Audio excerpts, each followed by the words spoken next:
Good Wednesday evening to you. How are you, folks? It's good to see you. It's good to be seen by you. I, of course, am your humble, hairy, happy host, the Dungeon Delver, aka Bill Sylvie. And joining me tonight from the wilds of the Australian outback, a man who just wants the guzzling. Let us welcome our equally handsome co-host, Kyle Schuant. Kyle, how the hell are you? Boys and girls. Good. Chilly. But still unconscionably cold here. So I wouldn't complain. Little bit chilly down there, you say? Yeah, you guys are headed towards deep winter, I guess. Yes, we are.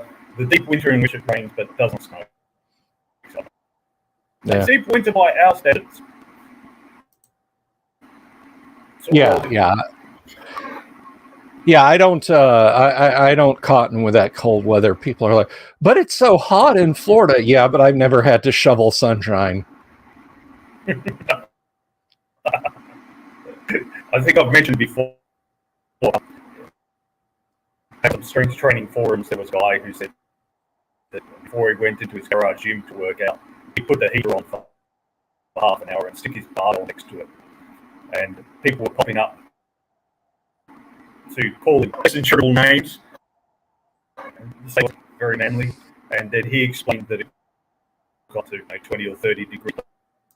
He said, I don't like when my skin sticks to the bar. Okay, fair enough. We're in Melbourne, thank God. Well, anyway. So we have a lot of fun stuff to talk about tonight. In just a few minutes, Kyle's going to be talking to us about medieval arms and armor. And I guess he'll talk about us. I can't imagine he'll just talk around us like we're not here. And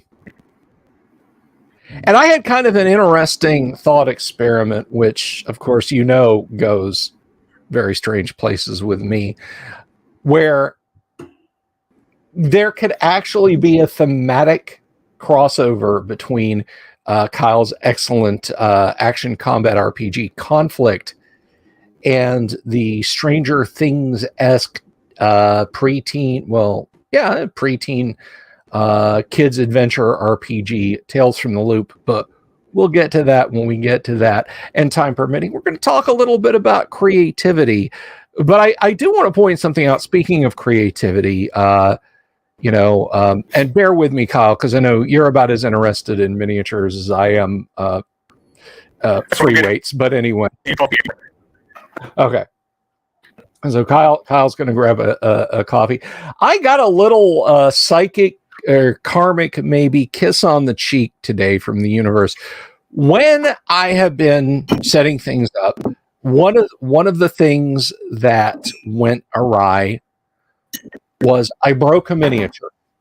And I broke a piece off of a miniature that's a little bit smaller than a quarter of a grain of rice in size. On this rug, that means it effectively disappeared. It vanished. And I hemmed and hawed over to what to do about it because it's a miniature I like. Little Githzerai or Githyanki looking guy for AD&D. And finally, I just said, you know what? I'm going to order another one. And I will use, I have some what is called Oyumaru. It's a Japanese modeling putty, and you can make molds out of it. It's basically silicone putty, and you can make molds out of it and then cast things in it. And I'll make another hand, and I'll have two of them. So I ordered it, and it came today. And wouldn't you know, I open up the blister and packaged in all the other microscopic bits and pieces. And I swear I'm not making this up. I'll share a picture with you guys on the Discord. There were two of those hands. So I repaired the mini that I broke, and I've got a new one. So thank you, universe. Thank you for the little bon mot. I appreciate that. So what about this book you've got for us, Kyle? What are we discussing today in the reading forum? Okay. So let's see. Well, we can. So it's this book. So I picked it up at the local market. So we've got an open air market here in Melbourne called Victoria Market over in the city, and when I days with one of the weekend days one-on-one with one of my kids, we'll often go there, and there's a pretty decent secondhand book market there too. So The Armourer and His Craft, from the 6th to the 16th century, written in Roman numerals, so you know it's legit.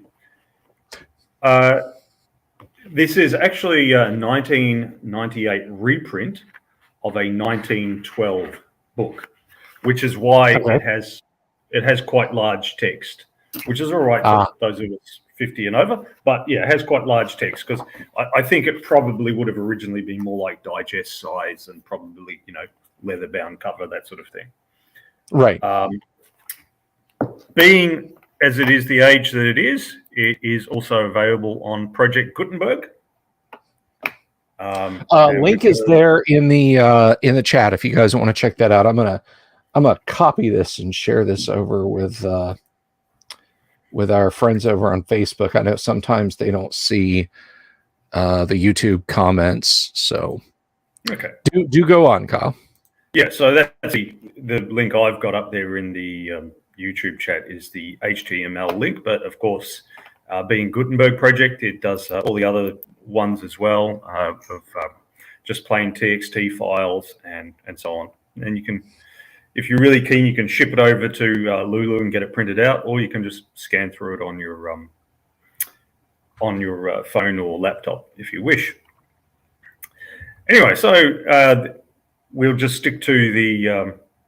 I'll just look at the HTML version rather than paging through the book, so you guys can follow along. The Armourer and His Craft, from the 6th to the 16th century, and I love these little bits that they put with 69 diagrams in the text and 32 plates. I love the way they used to do that in books in those days, where they'd kind of advertise it by how many illustrations they had. I think I have to do that. Had pictures, man. I think we have to do that next time we write some role-playing game or supplement or whatever that it says how many diagrams and maps it's got.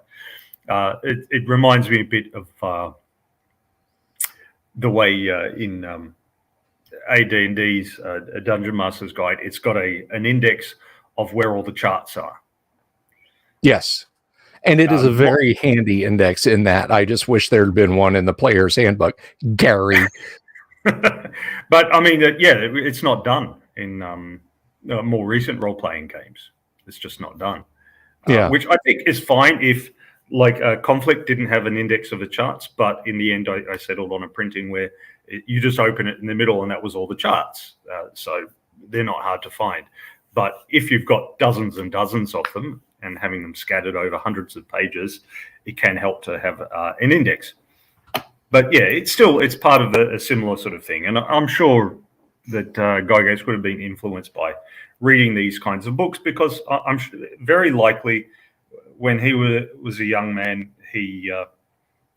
this is the kind of books that he perused in the library, and his fellows in the local wargaming society. I'm sure they were, when they were doing their research, they were, to write up rules and make their miniatures and so on. They were going down and looking at these things. I mean, even I, as a kid, I thought, it'd be quite good to get into astronomy and that. And I remember borrowing a book which talked about how to make your own lenses and make your own reflecting mirrors and so on, which I never embarked on. It was a bit larger task for me, but nonetheless, there were the books out there, and you wouldn't get them in libraries nowadays, except for the Gutenberg project. Those sorts of things are still out there, which is pretty cool, I think.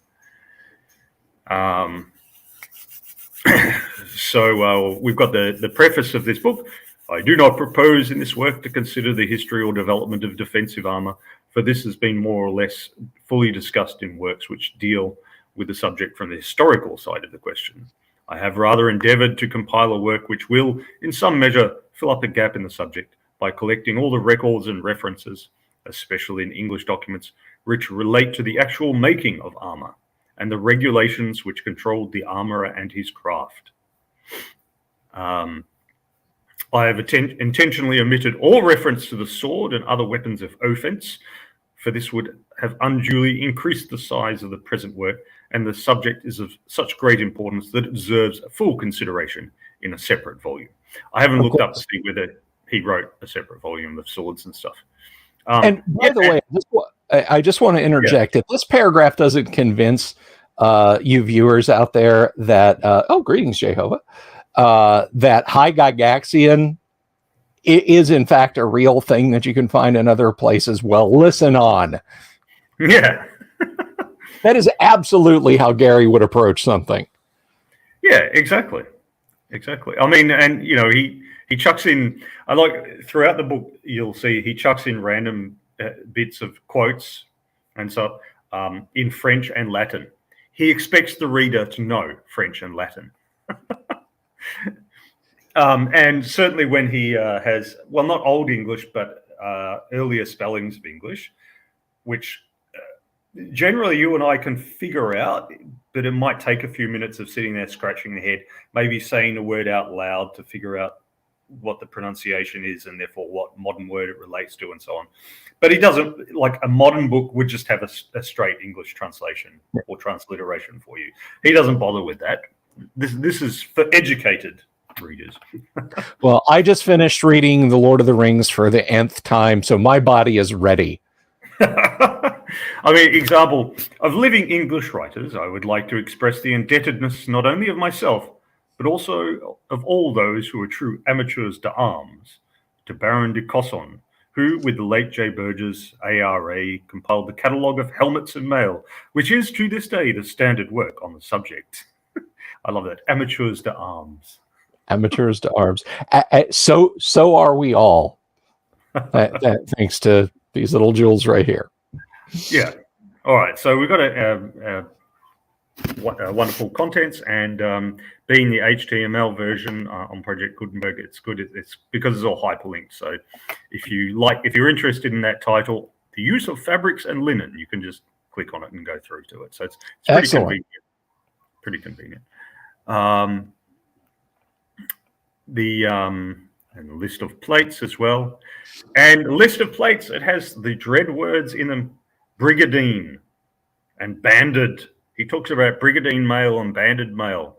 I'm hoping that we triggered some of the people out there. Oh, it never existed. What are you talking about? It was a misunderstanding. But he mentions in the text that we don't always have a really great example of what was happening. Like, to my knowledge, there are no complete sets of plate armor from before about 1400. He mentions that even in the 1890s, Oxford University had a complete set of plate that they sold off for scrap iron. People just tended to reuse the stuff. They'd reuse it in other forms and turn it into nails and stuff. So weird. Yeah. I don't know if this was a thing in Australia, but here in the United States in the 70s, Spanish colonial was a big look for interior decor. And I actually, you could go into furniture stores and find, they were all monopiece welded together suits of plate mail. I mean, probably most of them were made in India or Japan. Yeah. At the time for the 1970s, but yeah, if you wanted a set of conquistador armor, it could be yours for like $29.99 from Finger Hut or you couldn't Ethan get Howard. into it. You couldn't get into it. It just said No.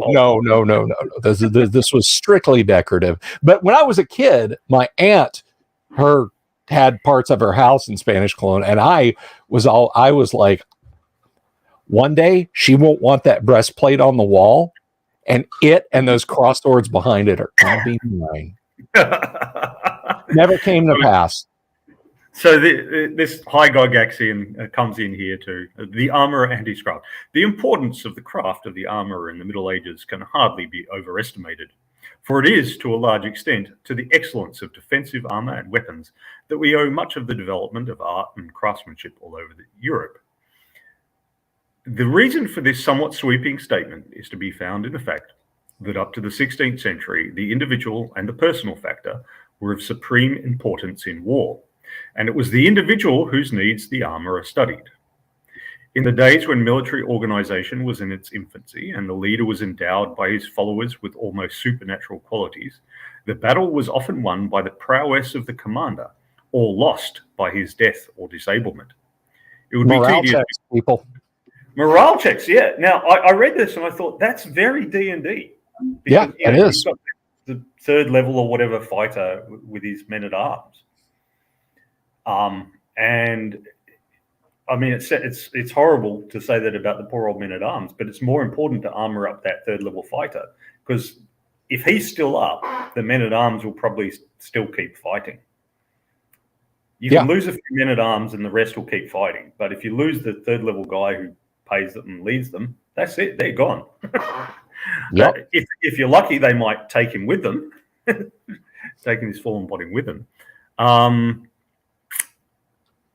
So at the Battle of Hastings, when William was supposed to have been killed, he rallied his followers by lifting his helmet and riding through the high host, crying, "I am here, and by God's grace I shall conquer." I think there might be a bit of poetic license there. It'd be a bit hard to hear that over the din of battle, I think. Sure. The success of Joan of Arc need hardly be mentioned, as it is an obvious example of the change which could be effected in the spirit of the army by a popular leader. See, this is why charisma is important to fighters.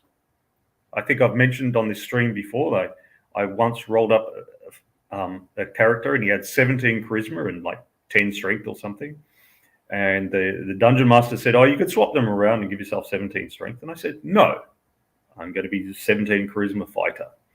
I'm going to have men-at-arms who will be loyal to me, and I shall call myself Fabio, the most beautiful fighter in the cosmos." There you go. And Fabio himself usually didn't do a hell of a lot of fighting. He had his men-at-arms. He always took 5 with him. He'd have 5 inside the dungeon, 5 outside. And it was Fabio and his fingers. "Together, we fist you." And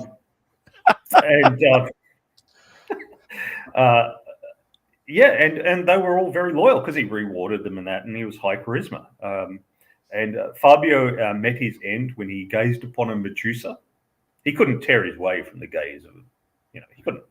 It's a woman. He has to look at her. Well, of course. And he was turned to stone. And the other players no, well, they had to flee at that point because there were other monsters coming or something. I can't remember. And we'll come back. We'll find a way to turn you back to flesh. And I said, no. It's appropriate that's the way Fabio perishes, and that's the way Fabio would want to die. Yeah, he's preserved as a statue forever. And I'll point out that some of the earliest descriptions of the Medusae were not that they were snake-haired and so ugly you turned to stone. They were just cursed, beautiful women. The snakes and the ugliness came later. So Fabio could have truly been gazing on a beautiful woman. Well, he had to look first to check. Exactly. You don't know till you look. Now, this is interesting. So the importance of the individuals was realized by the leaders themselves. And as a safeguard, it was often the custom to dress one or more knights like the sovereign or commander to draw off the attack. At Bosworth Field, Richmond had more than one knight who personated him. Shakespeare gives the number as 5. For Richard says, "There be 6 Richmonds in the field, 5 have I slain instead of him." Mirror image, anyone? That's how fighter casts mirror image. He goes down to the hiring hall and says, "You guys get to wear plate mail and to carry a fancy shield and banner today." Yeah. That's just an astounding thing. It's like, imagine Patton having a body double. Yeah.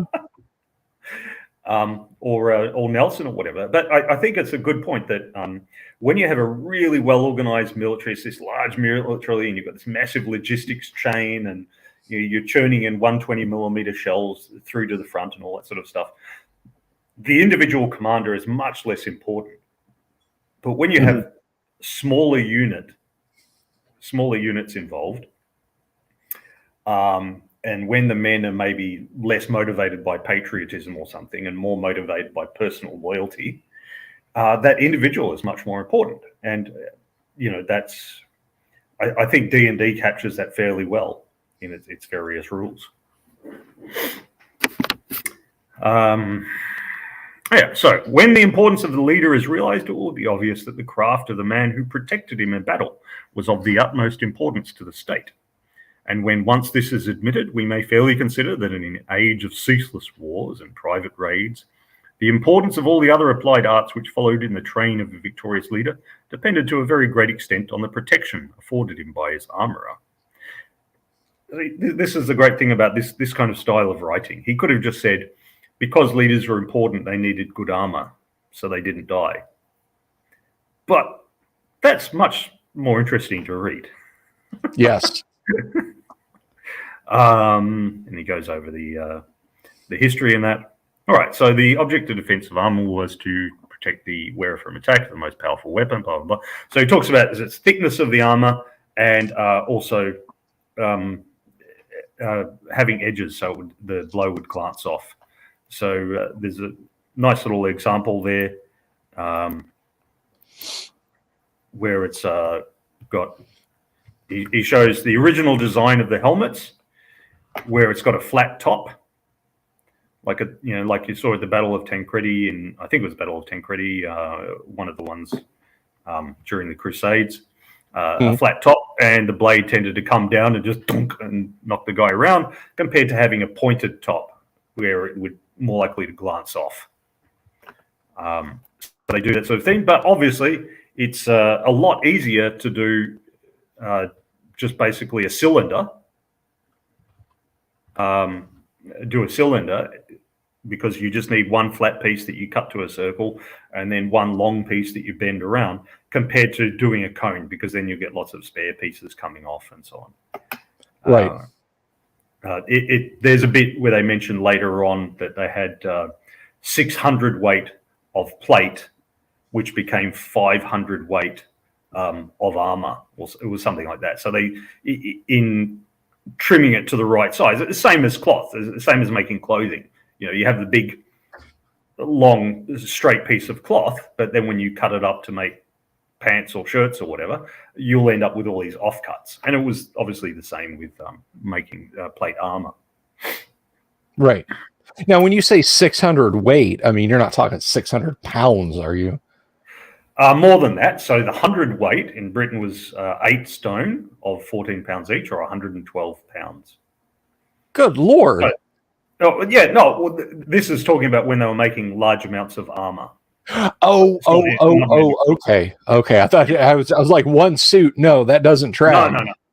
The heaviest suit that I've found mentioned so far in the text, there was one that was 98 pounds. But that was some lord who I think didn't ever go into battle. And for you kids playing along at home, that's 980 gold piece weight. Better put that 17 in strength and let charisma come as it may.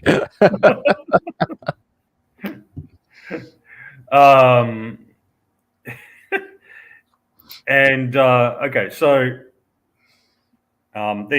he just mentions in passing horse armor, and he says, it wasn't developed very highly.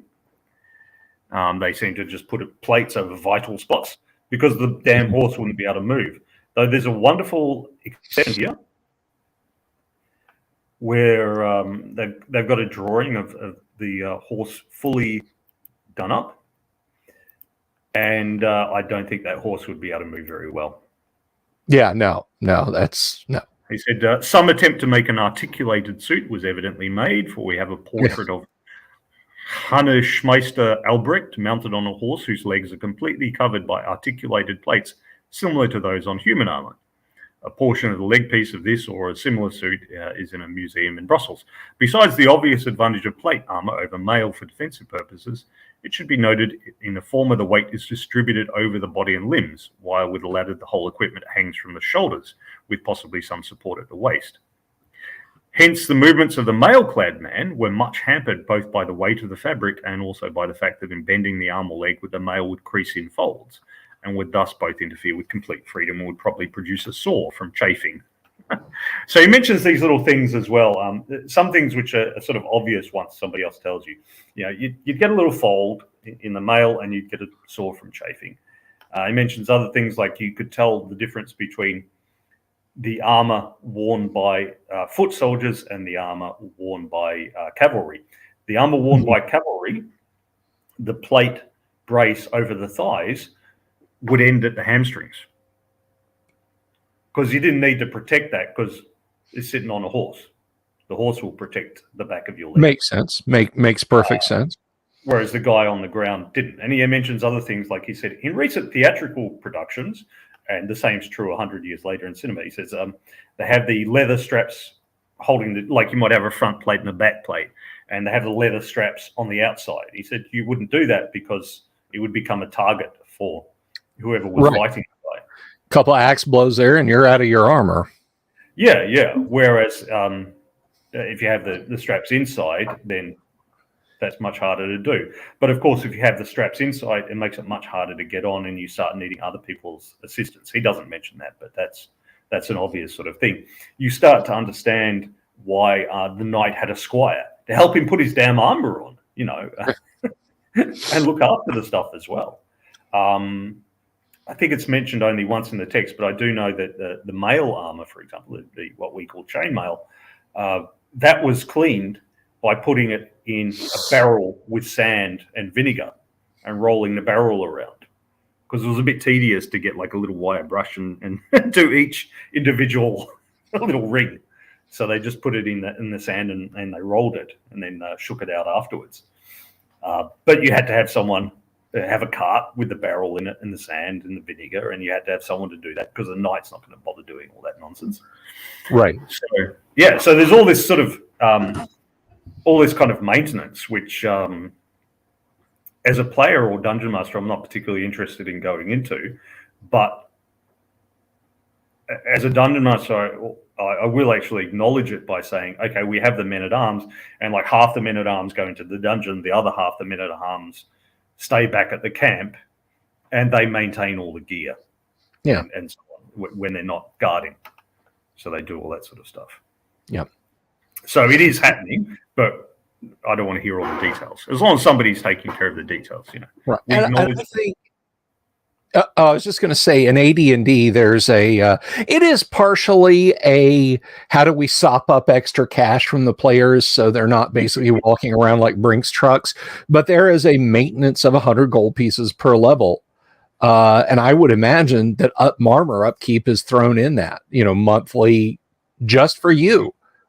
You know, you just got back from the Lost Caverns of Sojkanth and you're putting your feet up in the town of High Folk. Well, how many times did you get punched by the runaway demons, or bitten by the bee here, or, you know, had piercers fall on you? Your armor, I don't care if it's magical or mundane, it's going to need some looking to, and the cloth armor underneath it, and so on, etc. But of course, that maintenance applies to people who aren't warriors and don't wear armor too. And I think that's a bit keeping them in the manner they have become accustomed to, and also keeping them in the manner that others expect them to be in. There's a sort of image to keep up, and the image is part of their power. I would argue the image is part of their hit points. That sort of, you know, you're coming across this renowned warrior and you're a little bit taken aback. You know, maybe you don't fully commit to those blows the way you would with some unknown, because you're a little bit taken aback. There's a wonderful bit, I forget which noble was involved. It's in a book I read recently, The White Ship. So it's all set at the time of the Battle of Hastings and around there, the years before and after. And there's a bit where they're at siege at a castle, and one of the leading guys, a duke or something, comes up to the castle, and the other guys sally out, and they knock him down, and they're just about to stick a spear in his neck. And he said, you know, who are you to slay me? How dare you? Nobody kills me. Yeah. Who are you? you should respect your betters. And the guy was just taken aback, and like they helped the guy back onto his horse and let him ride back to his lines. Okay, I have to share this just came up. Occasionally, there is a bit of Venn diagram crossover between my love of sports and my love of D&D. And what you're talking about here actually came up today in a funny video. It's just like a real short video put up on YouTube by a comedy troupe called It's a Southern Thing. And one of the characters on the show is berating the other one for being from the state of Alabama. And the fellow from Alabama gets his back up and browbeats the guy. And he finally says, okay, I'm sorry. I'm real sorry. Roll Tide. And that's the rallying cry for the Alabama Crimson Tide. And Matt Mitchell, the guy playing the Alabama fan, just snaps back, "You don't get to say that." And like the last frame, the guy's just like, "Ah!" Same thing. Same basic thing. Same basic thing. So yeah. I think, I imagine leveling up and hit points in part to be like you're building a reputation. And so people are a bit daunted in taking you on. Their own lack of confidence in dealing with their betters, so to speak, makes it harder for them to hit you or to slay you. They might just help you back onto your horse and send you back to your lines. Yeah.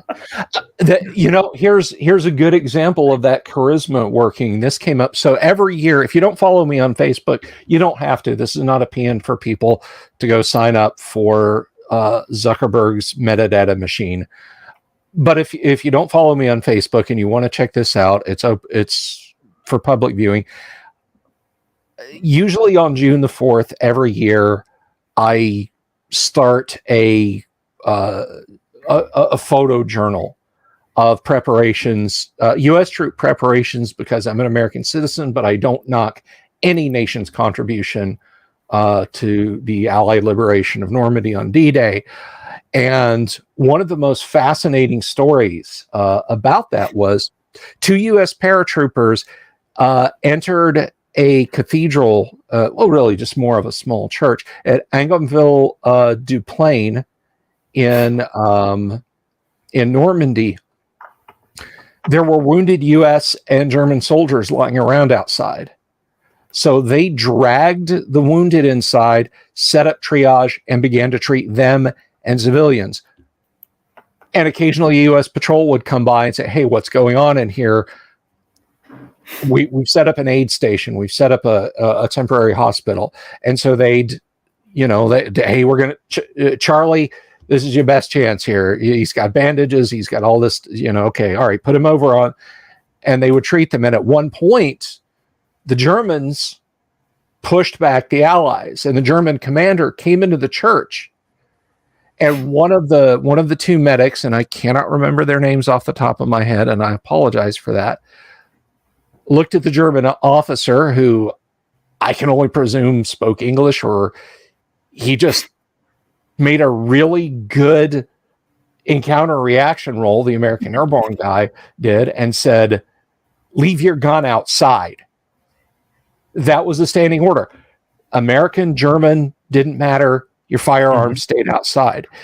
And so the German officer approaches them and says, "We have control of this position for now." And their response was, "We are treating any wounded that come here." I mean, U.S. medics at that time were not armed. And so he said, "I respect what you're doing. Please continue your work. Let me know if my men can assist you with the wounded." And so it went, like for a day, and then the Allies took it back, and an American colonel showed up and said, "We're going to use the steeple as an observation point." And one of these medics, a first lieutenant, said, "No, you're not. This is a hospital. No, sir, you are not." And likewise, he respected them. So there you go. That's he must have been a high level MiG. Yeah. Two ninth level clerics in a in a temple. Yep. So, all right, what are we up to? Yeah, in dealing with this, no mention is made of the defensive quality of armor against firearms. And this, from the middle of the 16th century, was an important detail in the craft of the armorer. The glancing surface was of some use, but the armed man could not afford to take chances. So his equipment was made to resist a point-blank shot of pistol or arquebus. That was often a measure when they were advertising their armor. They were advertising it as Really? proof. Yeah. They advertised as proof against pistol shot, and they'd test it. They'd take the plate out and they'd fire an arquebus or whatever at it. Their half or 3/4 inch a bit of shot, and if it bounced off or just made a dent, they counted that as good. This will be noticed with details as to the proof of armor later. It was the fact that armor was proof against firearms which led to its disuse, not that it was no avail against them, as is the generally accepted idea. The armor approved his work by the most powerful weapons in use, and by so doing found that he had to increase the weight of metal till it became insupportable. So they could make armor that stopped firearms, but then the guy couldn't walk. So Right. it's just too damn heavy. It's like those bomb disposal suits you see, like films of EOD guys wearing those in Iraq and so on. It's like, yeah, those things will absolutely turn a rifle round at 100 meters, but dear God. Yeah, you're not wearing that all day. No. So they reference a book written in 1587, for where they had some reason in respect to the violence of arquebuses and dags, muskets and pistols, to make their armor thicker and of better proof than before. They have now so far exceeded that most of them have laden themselves with stithies, anvils, in view of clothing their bodies with armor. So they said it's like wearing a bunch of anvils. Neither was their armor so heavy but that they might well bear it 24 hours, where those that are now worn are so weighty that the weight of them will be benumb a gentleman's shoulders at 35 years of age. So, yeah, you can wear the armor, but you'll be crippled by 35. That's why Gary's note that magic armor has 0 encumbrance is so important. It's so important. Yeah, exactly. All right, let's go back to this. And this is this illustration is noted a bit later on. He's saying that over time the craft of the armorer degraded a bit. So the first one on the left was the armor of Sigismund of Tyrol, who lived 1427 to 1496, and then the one on the right is armor of Louis XIV from 1668. So, yeah, you can see the first one's quite elegant and he can move around in it, and the second one is like something someone banged up in their backyard, basically. Yeah. It's pretty rough and heavy stuff. But I would say that you're dealing with something else here as well, which is that Sigismund of Tyrol was being in 1427 to 96 was more likely to be actually on the battlefield than was Louis XIV in 1668, who was sitting around in his palace, right, having somebody powder his hair or something. Yeah. So was it Louis? Or no, it was Henry VIII when he would go in his formal field plate. They had to crane him onto his horse, didn't they? Well, that was later when he was super obese, because he got up to about 35 stone himself. So what's that? He got up to about 200 kilograms or 400 plus pounds. Yeah. So his armor could be put on the horse, no problems. It was just getting him on the horse. He had problems getting on the horse without the armor, so they craned him up.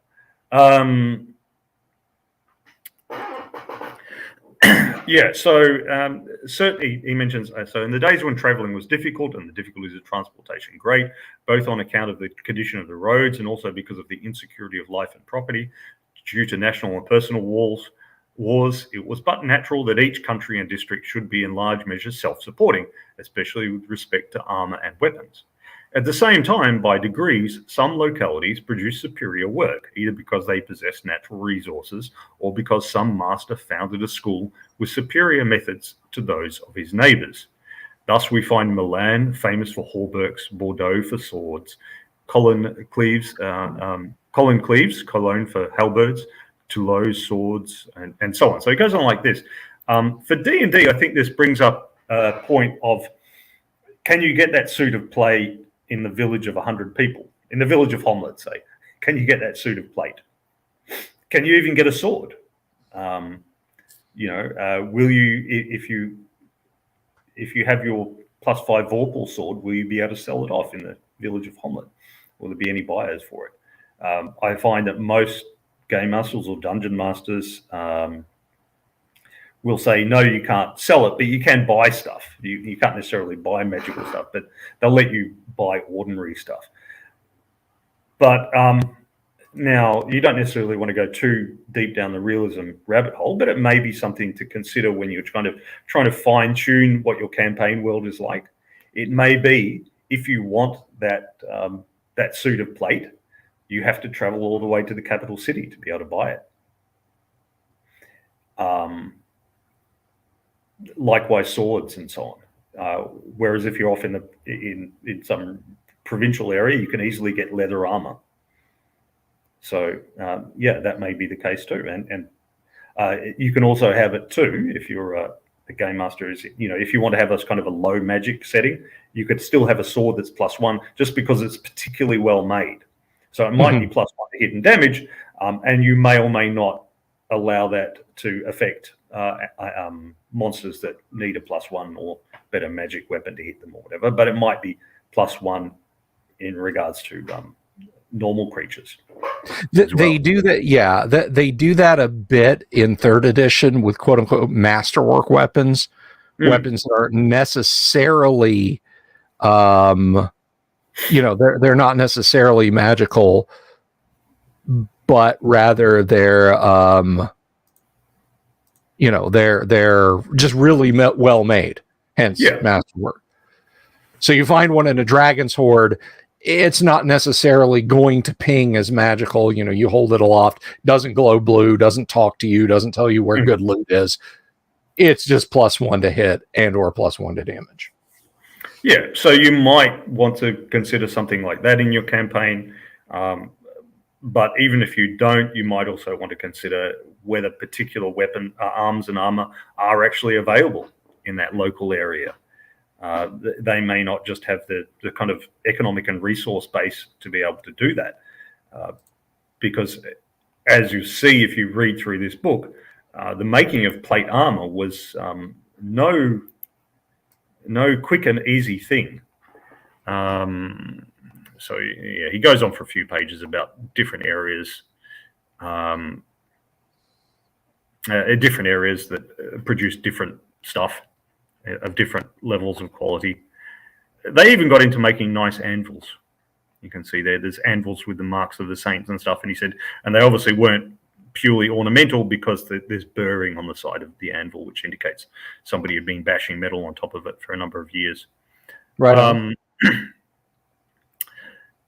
the next chapter is about tools and appliances and so on, the actual tools of the armorer.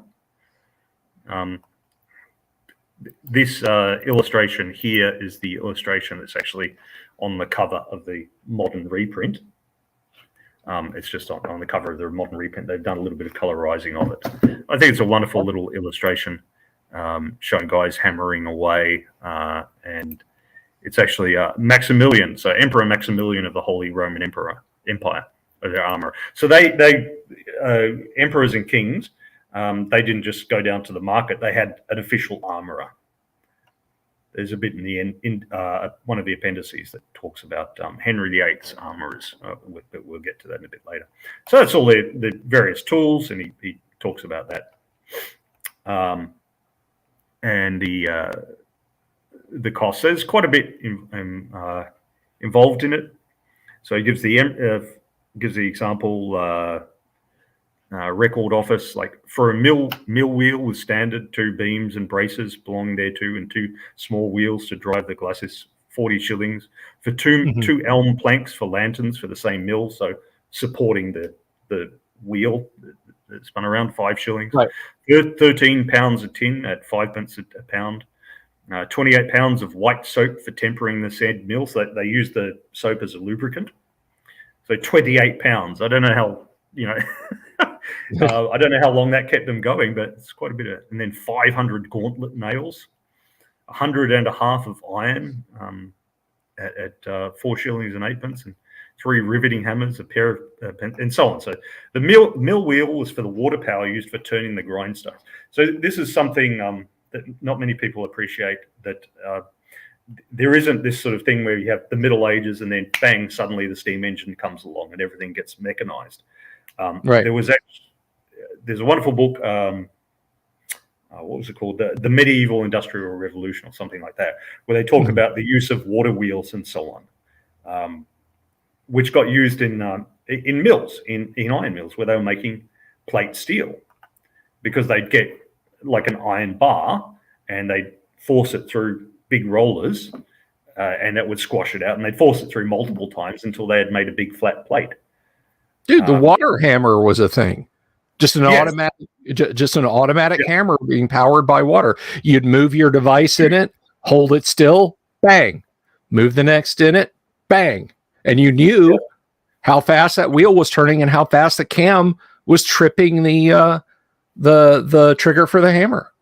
Yeah. So there were lots of little advances like that before we got to, train engines going around and aircraft and so on.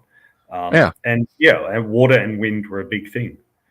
And he talks about this a bit in the book. Let's see. He talks about water wheel and the different heaps of different tools. All right, and then he talks about iron and steel. So he talks about where the iron was not mined. And the steel, and like England imported a lot of steel from Germany. So obviously there were different qualities of it. People made it better or worse.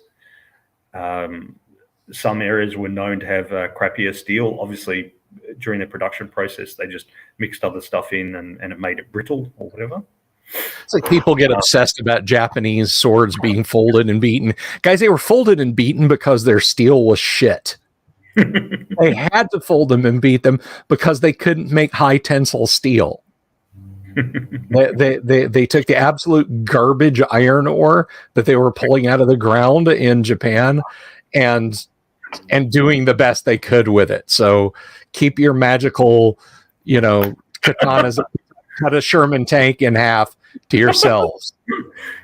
So this is what I mentioned before. So now we're told that 600 of iron will make 500 of plates. So that was iron being turned into plate steel. Before it was turned into plate armor, plate steel. 500 weight of plates will make 20 cuirasses of pistol proof with pauldrons.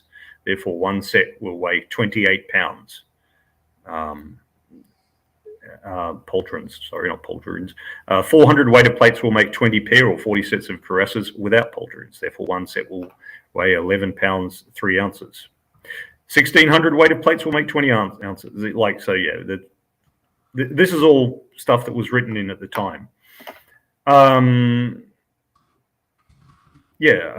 platers will, so one plater will make up 900 weights, 28 pounds in a week. Or 100 weight, 57 pounds, thereabouts in a day. So the guys were making about their body weight, so about 160 pounds of plate steel in a day in one of those mills. And then you could compare with the existing suits. So he lists different suits. So there's one suit from 1588 where the body part weighed 73 pounds and the head 22 pounds. For 95 pounds in all. Wow. There's one from 1685, which weighed 53 pounds, 1686, which weighed 37 pounds, and another one from the 17th century, which weighed 48 pounds. So it varied quite a bit. I would expect that the guy whose stuff weighed 95 pounds probably wasn't a frontline combatant. He probably wasn't marching for days in that. But he looked damn good on that horse. Yeah. But also note the time period, 1588. So muskets had become relative common. So it reinforces what he said earlier, that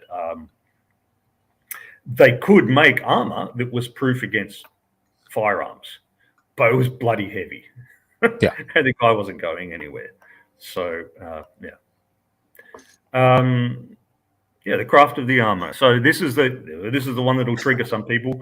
Brigandine. So lots of little plates stuck together, rather than having multiple overlapping plates, as in your traditional plate mail armor.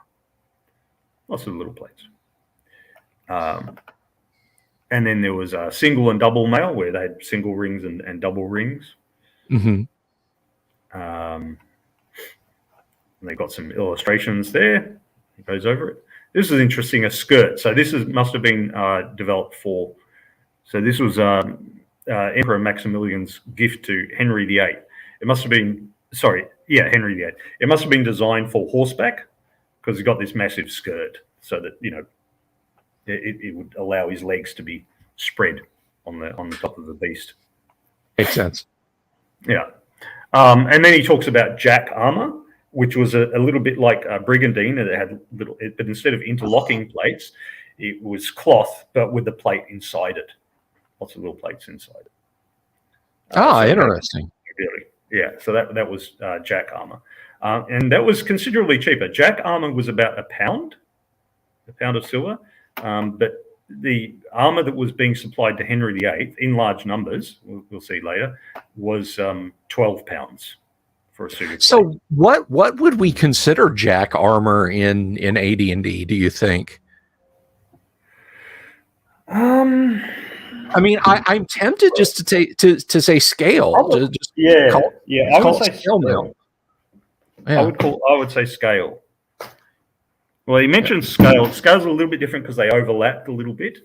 Mm-hmm. But I mean, if you had a particularly finicky player who was like, "Well, I want an armor jack," just because I think, fine, it functions as scale mail. I would just call it scale. So, pardon me for just a second, Kyle. Go on. I will be listening. Yeah. So he talks a bit too. He mentions banded mail, which, according to him, was chain mail, but they put little strips of leather through the rings to reinforce it a little bit, and so that gave it a banded look. So again, this section is going to trigger all the people who go, "There was no such thing as brigandine or banded mail or whatever." But I don't know. I would imagine that in 1,000 years of people using and making armor, all sorts of things were tried. Yeah. Well, it's like when people insist, like, no, flails are dumb. You would just hit yourself with a flail. That's just silly. It's made up. No one ever actually used a flail in combat. All right, you can talk about all the practical problems with using a flail in combat, but then we have woodcuts of flails being used in combat. So, which is it? Yeah. So all sorts of. I mean, you look at the modern day. And the various aircraft and tanks and rifles and so on that go into service. And some are, objectively speaking, just a disaster. They just don't work. They're just a mess. But countries, for various reasons, economic, political, diplomatic, whatever, keep using them for decades. Mm-hmm. And then other countries will have something that works quite well, and they just, for whatever reason, they just use it for a few years. So when historians look back in centuries to come at the various arms and armor and that we use, there's going to be similar arguments, I'm sure. Yeah. There was no such thing as a 6.8 millimeter assault rifle. That was ridiculous. They just had 5.56 and then 7.62. And nowadays there are some militaries in the West that are looking at 6.8 because They had 7.62 for a long time, and then they said it's overpowered. We don't need it to be that powerful. We can just use 5.56. That's enough to kill a guy, and it was. But then body armor got better, so they said we need something more powerful. But they were creeping back up towards. Yeah, 7.62 seems a bit heavy. We don't really need that. Let's have something in between and make it 6.8. So it's the same throughout history. You get it with infantry soldiers and the body armor or lack thereof. You get it with tanks, you get it with battleships, and of course you get it with infantry in melee combat in the Middle Ages. This battle between arms and armor, and which wins out and which is optimal. So I'm sure lots of things have been tried over the centuries that may or may not. I think it's awesome that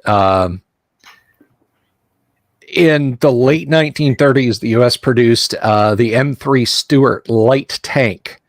And like everything we made from the late interwar period into the war, we produced so many of them, and just gave them away to anybody that wanted them. Lend-lease, hey, does your country need tanks? Well, actually, have some Shermans. Oh, okay. Brazil wound up with a couple of armor brigades worth of these M3 Stuarts. Yeah. And you think, okay, this is a tank from 1939. Would you think that a tank from 1939 and 1990 would be worth a damn? Well, the Brazilians took theirs, stretched the body, put a better engine in, night fighting gear, a 90 millimeter gun instead of the dinky little 37, infrared searchlight, all kinds of fun stuff.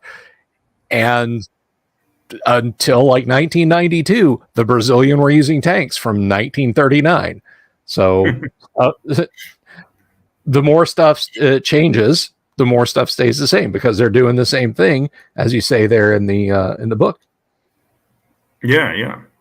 So the book can go on for ages, but we've talked almost an hour on it. So I just want to cover this thing to get an idea of what was involved in making the armor. So we've already touched on having the mills that took the iron and turned it into plate steel that could then be turned into plate armor. Mm-hmm. So here's Henry VIII's Expenses of the Royal Armories from 1544. The charges of the King's Own Armory, according to the Master of the Armory's fee, the clerk and yeoman's wages, and 5 armourers for His Highness's own person, with 1 gilder, 2 lockiers, 1 millman, and apprentice in the year. So there was the masters of the armours, the clerk and the yeoman both. So it was a guy just taking care of the paperwork. Erasmus, the chief armourer, for his wages, month 26 shillings and 8pence, and is paid by the said treasurer. Item, Old Martin. So there was an armourer just called Old Martin. You got to keep the book straight, guys. You got to give these people names now. Yep. He hath 38 and 10. So Old Martin got paid more than the chief armourer. Obviously got paid by seniority. Item, Matthew Deathkey hath 24 shillings. So, he got paid, the armourer got paid not much less than the chief armourer. Hans Klindig has 24 shillings. There was mentioned earlier in the book that sometimes England would have to import armourers from Germany or Italy or somewhere, and they refused to teach any apprentices. They didn't want to teach anyone their craft. They were firmly protecting it.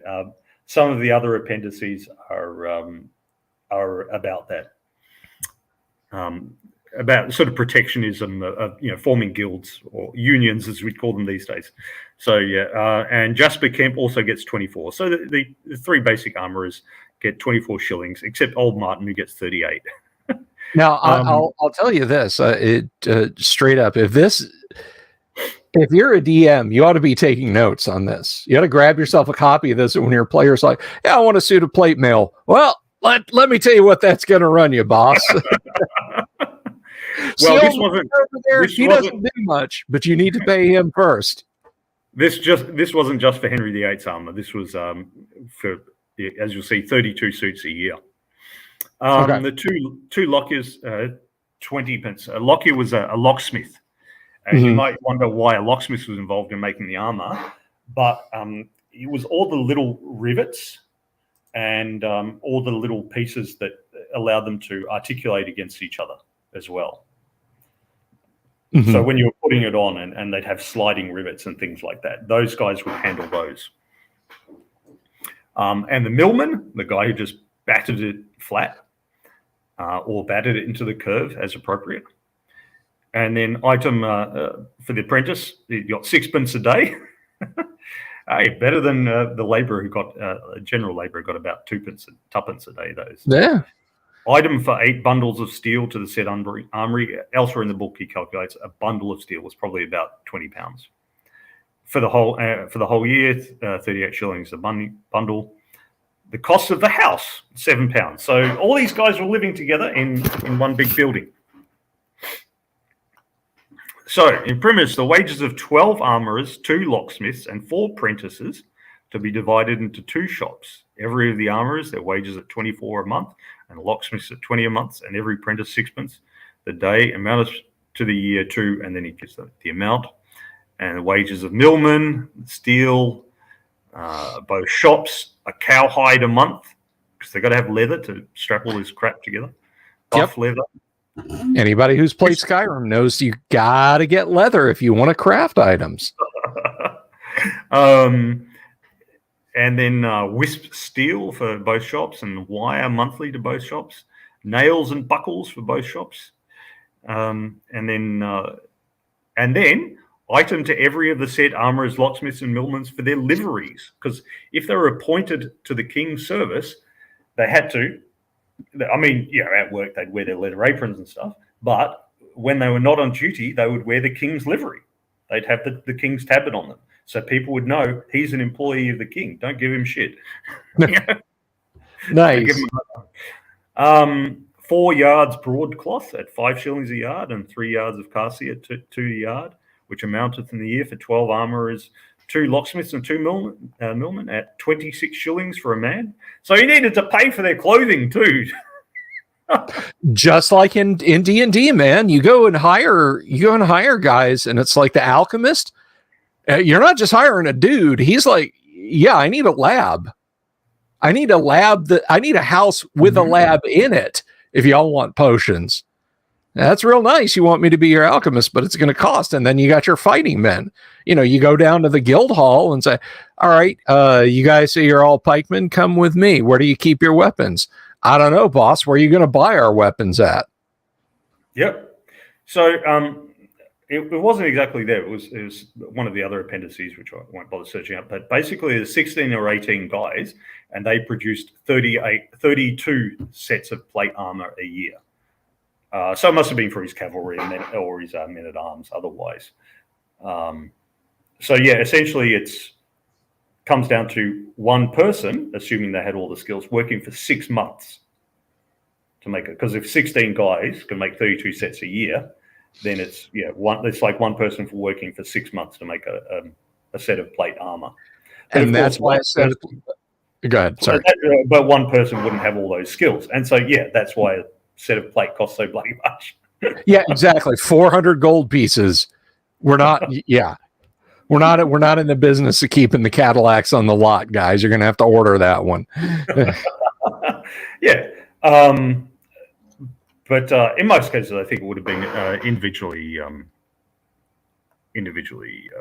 tailored to them and so on. So I think the lesson here is, all joking aside, from a DMing standpoint, from a giving a little bit more breath of life in your world, get a copy of this book, guys. It can't hurt. I mean, whether you get the PDF from Gutenberg, although, like Kyle, I think you should own a physical copy. It shouldn't cost a fortune. Yeah, well, you can get it printed at Lulu, and if you don't care about the formatting and all the rest, you could just download one of their files and put it. And you would get weird things like it says chapter 3 and it's the bottom of the page, and then the actual chapter starts next, and you get the occasional blank page in that. But it wouldn't cost you more than about $10 if you got it printed, and it's public domain, obviously. So, but this is what I like. from 1618, proclamation against the excessive use of gold and silver foliate, which is to be confined to armor and ensigns of honor. And furthermore, that the better to keep the gold and silver of this kingdom not only within the realm from being exported, but that it may also be continued in monies and coin for the use and commerce of his majesty and his loving subjects, and not turned into any dead mass of plate, nor exhausted and consumed in vanities of building and pompous use of gold and silver foliate, which have been in the reigns of diverse kings of this realm. And the better to prevent the unnecessary and excessive waste of gold and silver foliate within this realm, his majesty doth likewise hereby prohibit and forbid that no gold or silver foliate shall be from henceforth wrought, used, or employed in any building, ceiling, wainscot, bedsteads, cherries, stools, coaches, or any other ornaments whatsoever, except it be armor or weapons in arms and ensigns of honor at funerals. So it's like you've got too much bling going on, guys. Yeah. No, Corporal, you cannot take the Abrams to the custom shop and get a wrap done. Okay? You cannot get a vinyl wrap on the M1. I'm putting my foot down. I don't care if it is a crying American eagle, American flag motif. Do not get a wrap on your M1. We have it right there in the book that you're not going to do that. Yeah, so I thought this was wonderful. Now, there's probably a serious economic reason for this, because at the time, I don't know when it was last done. God, I know Charles I did it, but there was a practice that medieval and Renaissance monarchs had. It's called demurrage, where they would recall all the coins of the realm, melt them down. Like, so you get 1,000 pounds of silver or whatever, and you melt it down, and you add 100 pounds of tin, and then you return all the coins to people, as many coins as they'd given, but you've now got 10% extra coins. And so the king would then say, you see, I've raised 10% of the realm's coin in revenue without having to tax anyone at all. But now, so hang on a second. Let me see. You've put more money into the economic system, but the money's worth less and less every year. Yes. There's a word for that, but I just, for the life of me, can't put my finger on it. I don't. Help me out, viewers. There's few of you, but they do this from time to time. So I suspect that what happened, I don't know, but I suspect what happened was that you would get people who are a bit sick of this. And so it's like, well, if I turn my gold and silver into, I'll just make this nice toilet seat or whatever. I'll put a gold leaf on the toilet seat. Then the coin can't be recalled because I've turned it into something else. So I've got jewelry or whatever. I've got ornamentation at the end of my bed. It's yeah. I've got bling. Leave it alone, King. I've got bling. And it's not coin. You can't have the coin. Sorry, I don't have any coin. I don't know where it's all gone. Oh, look what a nice bed head I have. Yeah. So, and obviously the king was reacting against that. So this is one of the things I enjoy about history, that there's always this back and forth, and you see that it's exactly the same as you have today. Like my wife and I had a honeymoon more than a decade ago in Peru, and we noticed that a lot of houses built with concrete slabs, and they all had rebar and like a few bricks on the top. If they were just one level, they'd have rebar and blocks, and if they were two levels, they'd have rebar and blocks. And we said, like, what's happening? Is that is the economy doing well, and there's a construction boom going on, or something like that? And one of the locals told us, no, what it was is that the government had applied a land tax, but the land tax didn't apply if your house was under construction. Exactly. Or renovation. Everyone's house was permanently under construction. In 99, we were in Barbados, and it was the same scene. Every house had a second story started with rebar sticking up and pallets of cinder bricks and sacks of Quikrete and a wheelbarrow sitting there. Some of the nicer sites had the little 25-gallon cement mixer, little home cement mixer. And our tour guide was like, you might think these houses are in constant need of repair, but that's not true. These people, everybody like that, avoids excessive land taxes, homeowner taxes, because they're improving their houses and they'll never get done. Yeah, exactly. So I'm sure something similar was going on 404 years ago. No doubt. No doubt. The world doesn't change. Yeah. So So yeah, that's about all I have to say about that. Get a copy of this book. And speaking of improving things, Kyle, this actually, this just like hit me like a bolt of lightning. Okay. So one of my cinematic guilty pleasures that I have is a very stylistic movie from the 80s done by Michael Mann. It's produced by Michael Mann, directed by Paul Michael Glaser. You know, he was in Starsky and Hutch. But it's an action movie. It is an action cop drama movie, but it doesn't really have anybody in it that you would know except for James Remar and Lawrence Fishburne. And that particular movie, let me see here. Hang on a second. Pull this up. That particular movie is Band of the Hand. Now, Band of the Hand, and it's kind of funny because let me zoom that in a little bit here. We have our protagonists here, -1, and I will explain that. By the way, if you intend to watch this movie, spoiler warning, spoiler alert. These 5 youths, the fellow, and let me tell you what, you could not find a more Miami 1980s image if you scoured the world. You could not find Miami 1980s better defined than what you're seeing on your screen right now.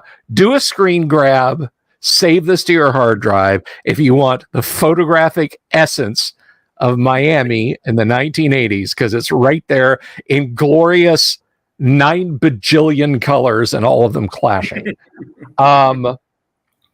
But in Band of the Hand, the 5 male youths you see there are all miscreants from various neighborhoods in Miami, guilty of different crimes, and they're put into the youth penal system in Dade County, Florida, until a Miccosukee Indian named Joe, who is a sheriff, pulls them out and says, I'm going to put you in a rehabilitation program. They're put on an airboat, driven into the mangrove swamp, the elephant grass in the middle of the Everglades, and thrown out. And the boat leaves. Well, after letting them panic for a little bit, Joe shows up and sets about to explaining to them that if they want to get out of the swamp alive, they have to learn to cooperate. And of course they don't. And they're, because one of the 2 guys, I think the actor on the far right is the leader of a gang, and the actor in the blue suit in the middle is the leader of a gang, or maybe the guy in the black crushed velvet jacket just immediately to his right. But over time, over the course of the 2nd and 3rd act, they begin to work together, and eventually they do walk out. Their graduation exercise is they wake up one morning in their camp, and he's gone. And he has left them a buck knife, a compass, and a map. And for those of you not familiar with Florida, South Florida, outside of Miami-Dade, north of the Keys, south of Lake Okeechobee, is a vast, empty swamp. If you ever wanted a mental image of what Hempmona Land in Greyhawk is like, yeah, it's basically South Florida. What I like about this is that in the 1980s, this was a plausible plot. So far, yes. Plot. That you would do this with kids. This is not a plausible plot these days. This is not a plausible plot. What would Karen and Barry have to say about their children being dropped off in a swamp? My wife is a criminology and sociology major. She has a master's degree in criminology and a bachelor's of science in sociology. And we were watching this, and she's just sitting there the whole time going, "This doesn't work. They've tried it before. This does not work. This does not work. All this does is make better criminals. It doesn't work. It lasts like 2 months, and then they just go back, and now they have survival skills. This doesn't work." Because they tried several outward bound type programs, and by and large they don't work. But he then takes them into a neighborhood, which is pictured behind them, a rundown, crime-ridden neighborhood. It's the 80s, so it's crack cocaine everywhere and dealers and so on and et cetera. And they run afoul of Lawrence Fishburne and his boss, played by James Remar. And they clean up the neighborhood. They throw the drug dealers and everybody out. They clean up the park. Families can play again, that sort of thing. And then, of course, the gangbangers come back, and they're stronger and heavier. And they beat up all the gangbangers and take their small arms from them and order them out. And Joe is like doing, like close combat stuff and beating a guy up. Well, one night he finds the titular band there playing with the firearms, like playing guns with the firearms, and he berates them. And their overall question is, well, what do we do now? And he said, okay, you guys want to take this to the next level. And here's where basically the movie, which to this point is a semi-plausible kind of thing, just like grabs the wheel and jerks it hard to the right, and we leave controlled driving, we leave controlled flight, and just fly off the tracks, because he then spends the next act training them to be a fire team, talking about his experience in Vietnam. And of course, all of the kids each individually have separate skills. The kid in the yellow shirt in the front is basically a mad bomber type. Like the reason he's in the juvenile system is his stepfather was abusive to his mother, so he rigged a bomb in the refrigerator and blew his stepfather up. As you do, like you do. So all this goes on, and in the midst of it, when the bad guys come back again, the gangbangers come back again, Joe is killed. And so they basically say, Sorry, well, I'm still cracking up at the bomb in the fridge. Yeah. Yeah. Oh, yeah. So basically, evil stepfathers are a real trope of 1980s. Like they truly are. They truly are. So now, logically, the last act of the movie, essentially, we're treated to 15 minutes of, hey, the guys over in the writer's room at Miami Vice said you could have this. Just mark through everywhere it says Crockett and Tubbs. Gotcha. And so the band wage an attack. They stage an attack on the bad guys' drug lab, which is deep in the Florida Everglades. And of course they pull it off, and a couple of them are wounded, but they manage to get out. And Praxis points out the soundtrack is by Bob Dylan. It is a rocking title song. I think it was the last. I thought that was just a joke. Really? No. Bob Dylan with Tom Petty and the Heartbreakers. It's actually a great song about, we're basically going to clean up the neighborhood and fuck you up. So in the overall, it's a good soundtrack. And if you just let yourself soak in the 80s moviness of it, it's not a terrible movie. It's not a great movie. Don't go buy an 8K TV just so you can watch this in super high def or anything. But if you see it on one of the streaming services for free, there are worse ways to spend 100 minutes in front of the television. Someone will be selling a Betamax of it. Yeah. Well, here's the thing. Here's what this has to do with the price of tea in China.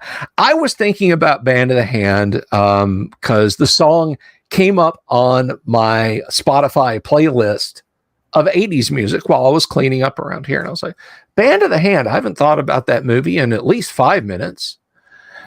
And I thought about it.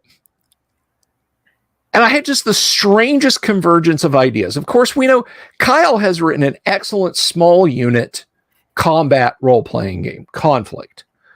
I am a big fan of the teenage adventure role-playing game, Tales from the Loop. You throw a little bit of science fiction at a scenario, and Band of the Hand can be either a module for Conflict or a module for Tales from the Loop. It works in either. Well, you don't have to do the science fiction if it's in Conflict, but it's the damnedest thing. It's like finding out that a great AD&D module also just happens to work with Cyberpunk 2020. I mean, it doesn't make any sense until you really sit down and think about it. And I mean, broadly, you could say that, hey, Star Wars is a D&D movie. What is a Death Star but a big dungeon crawl? And, Darth Vader is a wizard and Ben Kenobi's a cleric and the lightsabers are +1 swords. No. I'm not talking about stretching things that far. Band of the Hand is a perfect Conflict scenario, or a Tales from the Loop scenario if you want to sprinkle just a tiny pinch of science fiction into it.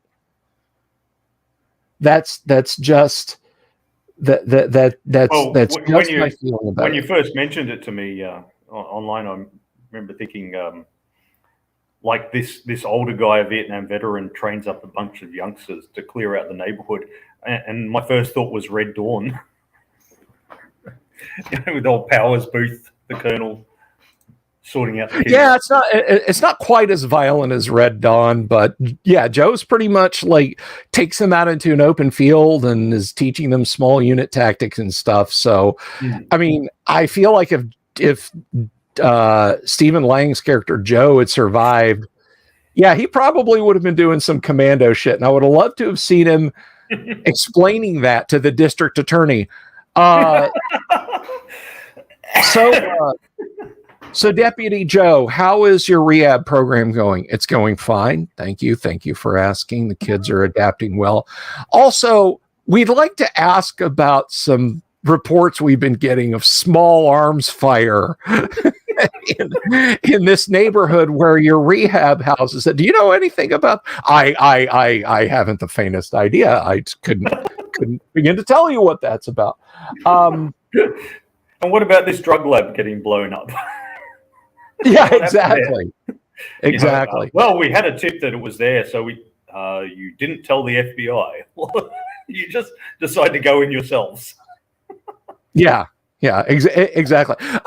Hey, should we call the FBI and have them roll on it with battering rams and get like huge amounts of good press and completely throttle the stranglehold the Colombians have on this South Miami neighborhood? Nah, that wouldn't make for good film. Let's spend 20 minutes doing something completely. Let's get a bunch of teenage kids to go in and raid the place instead. Action movie logic. I love it.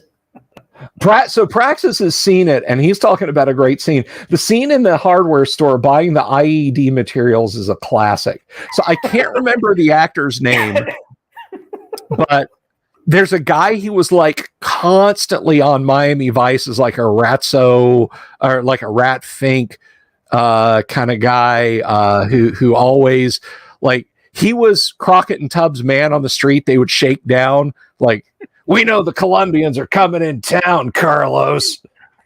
You don't want to do another 5 years in the pen, do you? No, man, let me tell you what.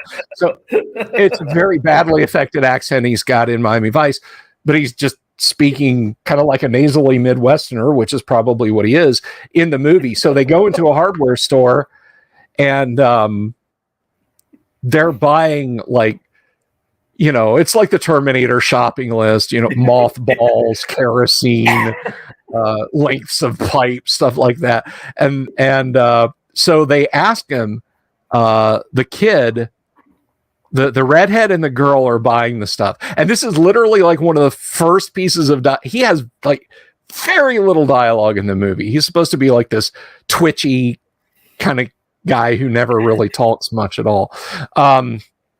So the guy's like, so what are you buying all this stuff for? And she says, and the guy goes, armadillos. We have an armadillo problem in our garden. So we're going to use the gopher gas to smoke the armadillos out, and this, that, and the other. And if it doesn't work, we're just going to use the ammonium. Yeah, we're going to use the ammonium nitrate to burn off all the grass and then concrete it over and paint it green. And he just kind of thinks about this for a second and goes, "You can't kill gophers with this stuff." And they just kind of share this look like, shit, we're done. And he says, no. What you need is a little bit of turpentine mixed with some water in a mason jar lid. Stuff is like honey to them. They drink it. Then you come up behind them with a little piano wire around the neck, cuts off the central nervous system. They drop dead. What I like to do so I can sneak up on them in the dark is I get them with a little glow in the dark paintball so I can see them at night. And he's just like, he's going on with this completely insane how to kill armadillos at night. And like they're paying for their stuff and packing up and getting out as quick as they can. Green paint. Yes, it was green paint. But yeah, that's and Damien says it sounds like Death Wish, the next generation. It very much is. So again, there are worse ways to spend 100 minutes. And if you're going to run conflict and you want something a little lighthearted for conflict, use Band of the Hand, because I guarantee none of your players have seen the movie. The movie made like $17 million on a $45 million budget. Probably $45 million in the 80s. Wow. Praxis said it sounds like a Canon film. Like if you remember the Golan Globus Productions, Canon films. No, I'll say this. It has higher production values. There's no obvious like remote control airplanes blowing up that are supposed to be passed off as like an actual airplane blowing up. Why didn't they recruit the hardware store guy? He could have completed their training. Yeah, right? The hardware store guy would have been awesome. Could have been their insane Obi-Wan. The armadillo but killer.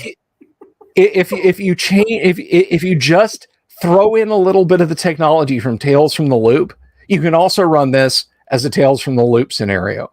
Or you can mix and match. If you feel that Tales from the Loop isn't violent enough, bring conflict along.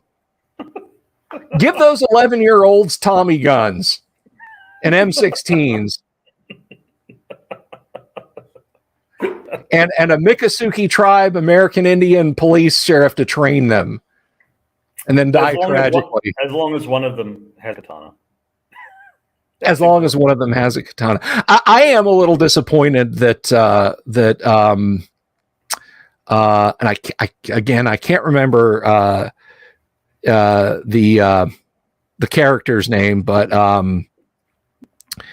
the silent kid, he should have had a sword. Like a sword or a knife or something should have been his thing, but explosives was his. A quiet kid with a knife is a bit scary, though. I guess maybe not quiet with the explosives, but still. It sounds like a militant version of Breakfast Club. Judd Nelson gets bulky with his IEDs. Yeah. You want 2 weeks of detention, mister? They just shoot off one of his fingers. Ah! So that's I can imagine Emilio Estevez with the submachine gun. Yeah. It's I think there's probably an alternate universe out there where everything's identical to ours, which is kind of depressing to think about.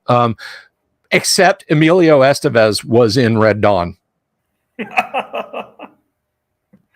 Or where Breakfast Club was an action movie. Yeah, or where Breakfast Club was an action movie, and Band of the Hand is just about kids getting trouble in high school. So the Breakfast Club kids are sitting there in detention, and they hear the Cubans landing outside. Stupid paratroopers. Oh my God. So the sulky teenagers have to step up for their country. So yeah, Band of the Hand has a great, like I said, it has a great 80s soundtrack. You know, I'm going to pull that up here. Hang on a second. I'm not going to play it because instant demonetization. I'll lose all 35 cents that I might make on this video, guys. Let's see. So, and Kyle, if this doesn't convince you, so let's see. This doesn't convince you this is a great movie. We got Faded Flowers by Shriekback, Band of the Hand, of course, by Bob Dylan, Broken Wings is on there, Waiting for You by Rick Schaefer, Andy Summers, of course, was in Duran Duran. He's got a solo track on there called Carry Me Back. Here, I'll open it on Spotify. I won't play it on Spotify because, again, that way leads to... I know Broken Wings is in the movie, but I guess they didn't get it for the soundtrack. Oh, this is the like the score of the film. That's why I'm not seeing it there. But anyway, yeah, if you've got a spare Saturday afternoon, give it a look and pick up a few game ideas from it.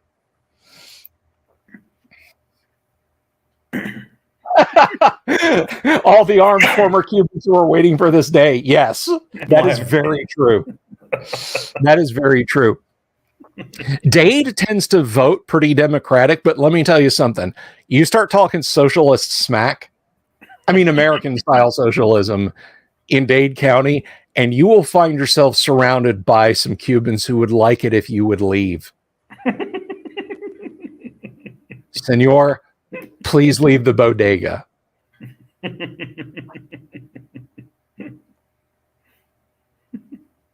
Robert Phillips says, Breakfast Club was filmed near where I live. It's not a high school anymore. It's a state police headquarters. So not much has changed. I think it was gosh darn it, who was it in the Discord? Let me say. Oh, it was Vinny was telling me in the Discord. We were talking about Stranger Things. He actually lives in the place in Georgia. I think it was Vincent. Vincent, if this is not right, and whoever I have given the incorrect credit to the wrong person, I apologize. Swiss cheese memory, but was telling me he's from the place in Georgia, the American state, not in Russia, where Stranger Things is filmed. The school is a school building, but it is now used as like a central depot to hold desks and computers and reams of paper and stuff like that schools need. So just a little bit of trivia. So we didn't get to our bit on I think next time we'll just lead with note with Brian Eno. Yes, Brian Eno has something to tell us about Dungeons and Dragons, which I'm dying to hear. Just like I'm sure you guys were all aflutter waiting to hear about this 80s movie that I was raving about. But yeah, so next week we'll jump in and we'll talk about Brian Eno and creativity and focusing on that and D&D and other fun stuff, because that's what we do on Wastrel Wednesdays. We have a lot of fun. And something else we do just in general, and I want to hang on. I did a thing. Didn't mean to do a thing. Even though I didn't have the banner up tonight, and I apologize for that, I'm not going to miss a chance to thank, because we do have some contributors that help keep the lights on around here, and we like to thank them. So thank you to Joshua Garlock, Lord Corion, Ricky Maru, Mobius, Kevin Reynolds, Doomsword Deathmaster, Mark Simpson, Damien, who honestly just was the #1 guy in chat tonight. Thank you, Damien. James F. Keck, William Smith, the Dungeon Minister, Manny Wall, Mark Corey, Kevin Wood, Todd Sharp, Carnivore Farmer, and that name just scares me. I can't say Rob's name. I'll get demonetized, Ulysses. Jeremy Roll, Boganora, Mikey Mank, and Sky Hernstrom. Thank you all very, very much for contributing to the show. It really means a lot to me that folks can help out, because I think we've got a pretty good little show here. I really do. I like it. I hope you like it. And if you do, and if you just kind of drove by this evening from parts unknown and you're like, what the hell are these guys talking about? Click the subscribe button, click the bell icon for notifications, and you'll find out, because we talk about Dungeons and Dragons and all sorts of classic role-playing games, or cheesy classic movies, or ancient tomes that pertain to Dungeons and Dragons. But we have fun while we're doing it, and I appreciate everyone's assistance. I'm constantly astounded that people tune in just to listen to us talking bollocks. I mean, people come to my gym and listen to me talking bollocks, but at least they get strong in the meantime. People get strong. They work out their mind muscle, Kyle. Mind powers. Yeah, true. The High Gygaxian from 1912. Exactly. Flex those brains. So we're going to go ahead and let you guys go about your normal lives. Just act like nothing happened. Be casual. Anyway, so we'll leave you here, and we're going to do our thing. I will be back tomorrow night. We are going to be diving deep. Bring your wetsuits, your aqua lungs, your rebreathers, your masks and fins, because we're going to be diving deep into A3, assault on the area of the slave lords. That's right. We have left the stockade and its weird island of Dr. Moreau experiments behind, and now we're getting closer to the dark powers behind the slave raids along the Wild Coast. So don't miss that, because we're going to be starting that series off tomorrow, and then Friday continuing it. But on the back half of Friday, Gamma World First Edition. You're going to want to be here for that stream, because we have a lot of fun. Thank you, everybody. Thank you to my co-host, Kyle. Have a wonderful evening, all, and we'll see you next week. Peace out. Ciao, boys and girls.